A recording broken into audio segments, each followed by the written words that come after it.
Hello dears, welcome back to തണ്ട kitchen recipes. ഇന്ന് ഞാൻ ഷെയർ ചെയ്യാൻ പോകുന്ന റെസിപ്പി ഒരു അടിപൊളി ബിരിയാണിയാണ്. ഈദ് പെരുന്നാൾ അടുത്തിരിക്കുകയല്ലേ, അപ്പോൾ ഈദ് പെരുന്നാളിന് ഉണ്ടാക്കാൻ പറ്റിയ നല്ലൊരു ചിക്കൻ കോഫ്ത ബിരിയാണിയാണ് നിങ്ങൾക്ക് ഞാൻ ഷെയർ ചെയ്യാൻ പോകുന്നത്. അപ്പോൾ അതെങ്ങനെയാണ് ഉണ്ടാക്കുന്നതെന്ന് നമുക്ക് പ്രോസസ്സിലൂടെ കാണാം. നമുക്ക് ബിരിയാണി ഉണ്ടാക്കാനുള്ള ചോറാണ് ആദ്യം ചെയ്യേണ്ടത്. അതിനുവേണ്ടി ഞാൻ പാൻ ചൂടായപ്പോൾ ഇതിലേക്ക് കുറച്ച് വെളിച്ചെണ്ണ ഒഴിച്ചിരുന്നു. അതിലേക്ക് ഞാൻ 1 ടീസ്പൂൺ ഗീ കൂടി ചേർത്തിരിക്കുകയാണ്. ഇതിലേക്ക് ഒരു ബേ ലീഫ് ചേർക്കുക. ഇനി ഇതിലേക്ക് ഈ ബേ ലീഫ് ഒന്ന് ചൂടായി കഴിയുമ്പോൾ ഇതിലേക്ക് ഒരു 4 ഏലക്ക, ഒരു 8-10 ഗ്രാമ്പു, 10-12 കുരുമുളക്, പിന്നെ ഒരു തക്കോലം അത് അടർത്തി ഇട്ടിരിക്കുകയാണ്. പിന്നെ ഒരു 3 ചെറിയ കഷ്ണം പട്ട, ഇതെല്ലാം കൂടി ഇതിലേക്ക് ചേർക്കുക. എന്നിട്ടൊന്ന് ഇതൊന്ന് ചൂടാവുന്നത് വരെ വഴറ്റി കൊടുക്കുക. എന്നിട്ട് ഇതിലേക്ക് ഒരു 1/2 ടീസ്പൂൺ വലിയ ജീരകവും കൂടി ചേർക്കുക. പിന്നെ ഇതിലേക്ക് ഒരു മീഡിയം സവാളയാണ് ഞാൻ സ്ലൈസ് ചെയ്തത്, അത് ഇപ്പോൾ ചേർത്ത് കൊടുത്തു. ഇനി ഈ സവാള ഒന്ന് നന്നായിട്ട് ഗോൾഡൻ നിറമാവുന്നത് വരെ വഴറ്റി കൊടുക്കുക.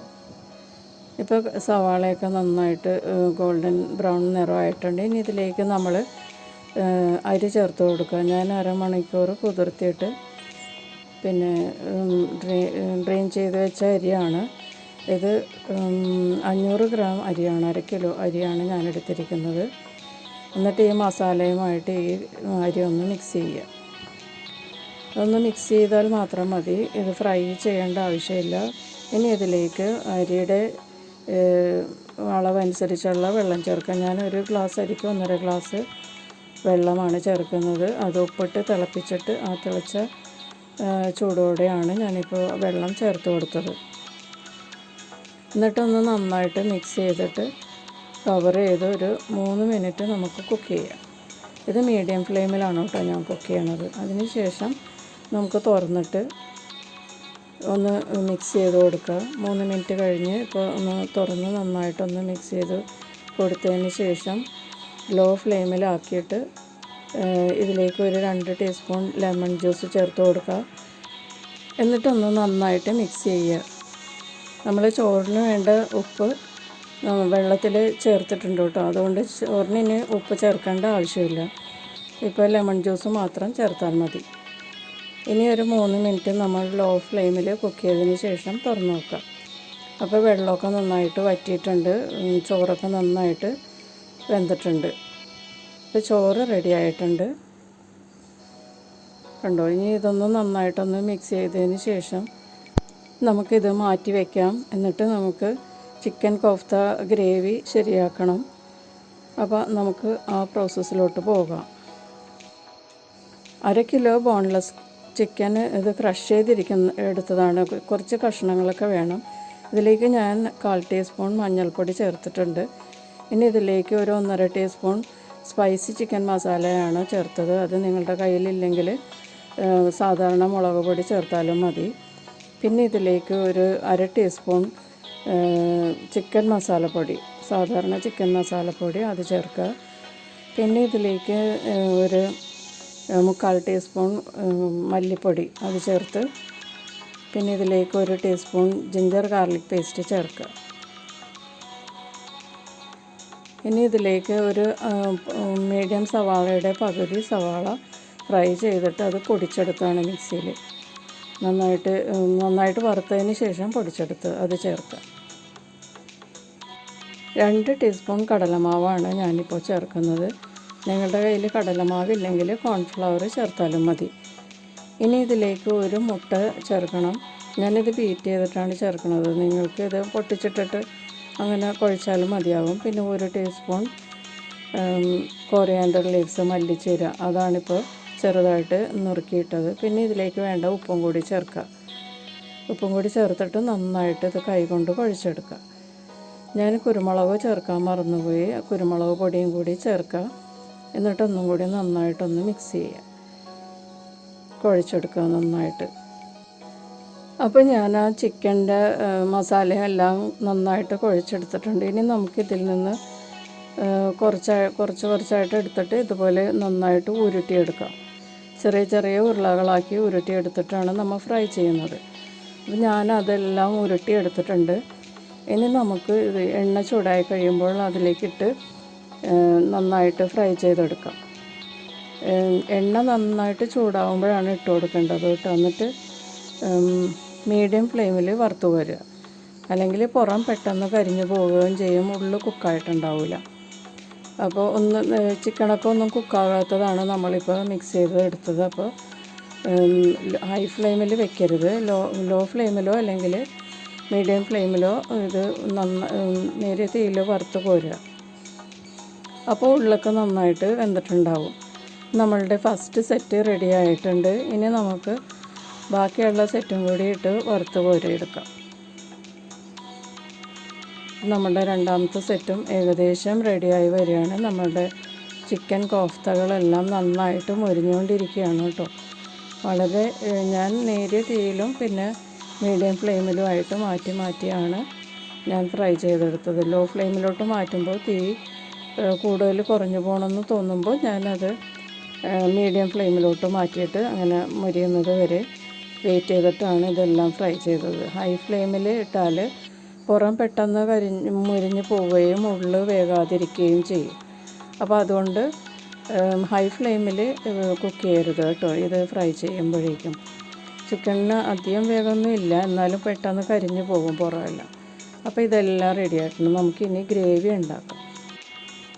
അപ്പോൾ ഞാനൊരു പാൻ വെച്ച് ചൂടാക്കിയിട്ടുണ്ട്. എണ്ണ ഒഴിച്ചിട്ടുണ്ടായിരുന്നു.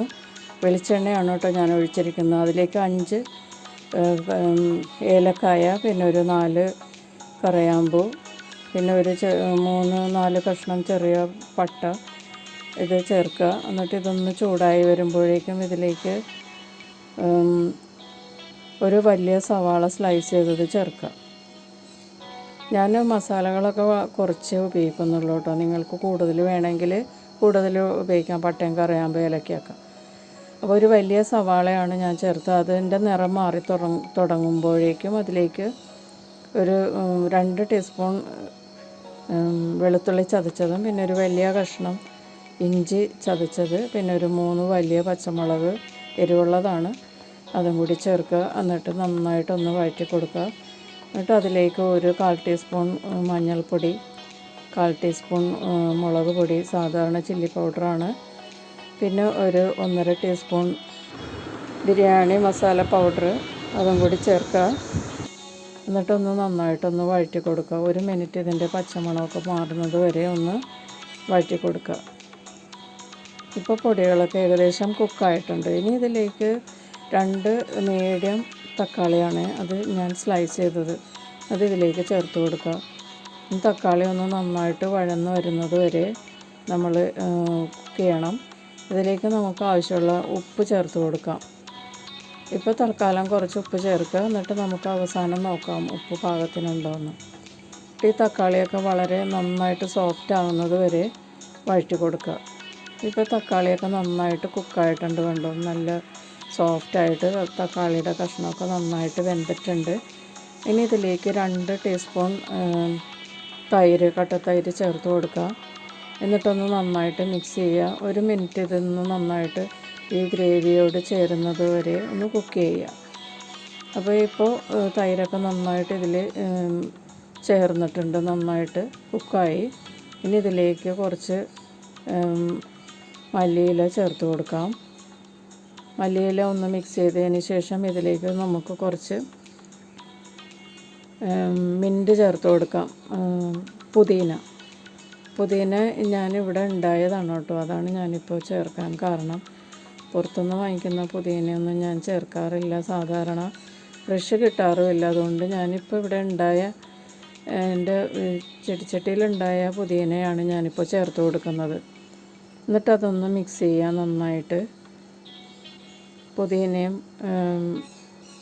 മല്ലിയിലയൊക്കെ നന്നായിട്ടൊന്ന് മിക്സ് ആയതിന് ശേഷം ഇനി ഇതിലേക്ക് നമുക്ക് കുറച്ച് വെള്ളം ചേർത്ത് കൊടുക്കാം.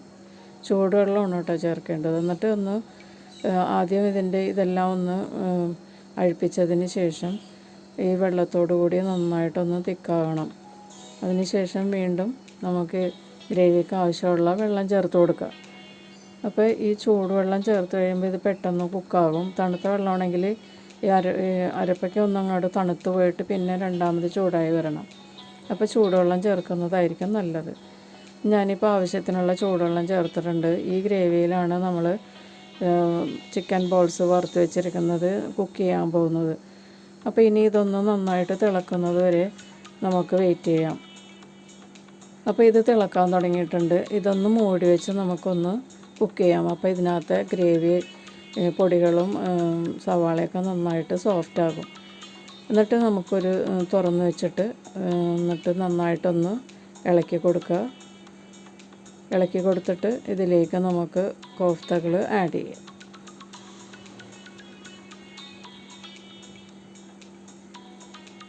അപ്പോൾ നമ്മളുടെ ചിക്കൻ ഫ്രൈ ചെയ്ത കോഫ്തകളെല്ലാം ഞാൻ ഇതിനകത്തേക്ക് ചേർത്തിട്ടുണ്ട്. എന്നിട്ടൊന്ന് നന്നായിട്ട് മിക്സ് ചെയ്തതിന് ശേഷം ഈ ഗ്രേവിയൊക്കെ ഇതിൽ പിടിക്കണം കേട്ടോ. എന്നാലേ ഈ കോഫ്തയ്ക്ക് ഒന്ന് ടേസ്റ്റ് ഉണ്ടാവുള്ളൂ. നല്ല ടേസ്റ്റ് വരണമെങ്കിൽ ഈ ഗ്രേവിയിൽ കിടന്ന് ഇത് നന്നായിട്ടൊന്ന് കുക്കാകണം. ഇപ്പോൾ ഇത് നന്നായിട്ട് തിളക്കാൻ തുടങ്ങിയിട്ടുണ്ട്. നമുക്കിനി 1 ടീസ്പൂൺ പഞ്ചസാര തൂവി കൊടുക്കാം. പഞ്ചസാരയും കൂടി തൂവിക്കഴിഞ്ഞാൽ നമുക്കിതിനകത്ത് ഇനി ചേർക്കാനൊന്നുമില്ല. അപ്പോൾ ഈ കോഫ്തകളെല്ലാം ഇതിനകത്ത് കിടന്ന് നന്നായിട്ട് കുക്കായി പുളിയും തൈരിൻ്റെയും മറ്റേ തക്കാളിയുടെയൊക്കെ പുളിയൊക്കെ നന്നായിട്ട് പിടിക്കും. അപ്പോൾ ഈ പഞ്ചസാരയുടെ മധുരവും കൂടി ആകുമ്പോൾ വളരെ നല്ലൊരു ടേസ്റ്റ് ആയിരിക്കും കേട്ടോ. എന്നിട്ട് മൂടി വെച്ച് നമുക്കൊരു 3 മിനിറ്റും കൂടി കുക്ക് ചെയ്യാം. 3 മിനിറ്റിന് ശേഷം നമുക്ക് തുറന്ന് നോക്കാം. എന്നിട്ടിപ്പോൾ നമുക്ക് ഇതിൻ്റെ ഉപ്പൊക്കെ പാകമാണോ എന്ന് നോക്കാം. പഞ്ചസാര ചേർക്കുമ്പോൾ ഒരു പ്രത്യേക ടേസ്റ്റാണ് കേട്ടോ ഇത്. നിങ്ങൾ ഇതുപോലെ ഒന്ന് ട്രൈ ചെയ്ത് നോക്കൂ. അപ്പോൾ ഉപ്പൊക്കെ പോരെങ്കിൽ നിങ്ങൾക്ക് ഇപ്പോൾ ചേർത്ത് കൊടുക്കാം. എന്നിട്ട് മൂടി വെച്ച് ഈ ഗ്രേവിയൊക്കെ ഒന്ന് തിക്കാകുന്നത് വരെ വെയിറ്റ് ചെയ്യുക. അപ്പോൾ ഇപ്പോൾ ഗ്രേവിയൊക്കെ തിക്കായിട്ടുണ്ട് കണ്ടോ. വെള്ളമൊക്കെ വറ്റി അതിൻ്റെ ഗ്രേവിയൊക്കെ ഈ കോഫ്തയിൽ പിടിച്ച പാകം വരെ ആയിട്ടുണ്ട്. ഇനി നമുക്കിത് ദം ചെയ്യാം. അപ്പോൾ ഞാൻ ആ റൈസ് പാനിൽ തന്നെ ഒന്ന് കുഴിച്ച് വെച്ചിട്ടുണ്ട്. അതിലേക്ക് നമുക്ക് ഈ കോഫ്ത മസാല ഇട്ട് കൊടുക്കാം. എല്ലാം ഇട്ടതിന് ശേഷം നമുക്ക് ആ സൈഡിൽ നിന്നൊക്കെ ഉള്ള ചോറ് ഇതിൻ്റെ പുറത്തേക്ക് കുറേശ്ശെ ഇട്ട് കൊടുക്കാം. ദമ്മിടാനായിട്ട് എല്ലാവർക്കും അറിയാമല്ലോ അല്ലേ. ബിരിയാണി ദമ്മിടണതൊക്കെ വേറെ എന്തോരം പലതരം ബിരിയാണികൾ ദം ചെയ്തിട്ടുണ്ട്. ഇപ്പോൾ ഇതുപോലെ ആക്കിയിട്ട് ഇതിൻ്റെ പുറത്തേക്ക് നമുക്ക് ഫ്രൈ ചെയ്ത് വെച്ചിരിക്കുന്ന അണിയനും പിന്നെ കാഷ്യൂസും റേസിൻസൊക്കെ ഒന്ന് ഡെക്കറേറ്റ് ചെയ്യാം. അതിനുശേഷം മൂടി വെച്ച് ലോ ഫ്ലെയിമിൽ ഒരു 15 മിനിറ്റ് നമുക്ക് ബേക്ക് ചെയ്യാം. 15 മിനിറ്റിന് ശേഷം നമുക്കിത് തുറന്ന് നോക്കാം. ഇപ്പോൾ ഒരു 15 മിനിറ്റ് ആയിട്ടുണ്ട്. നമുക്ക് തുറന്ന് നോക്കാം. അപ്പോൾ നമ്മളുടെ ചിക്കൻ കോഫ്ത ബിരിയാണി റെഡി ആയിട്ടുണ്ട്.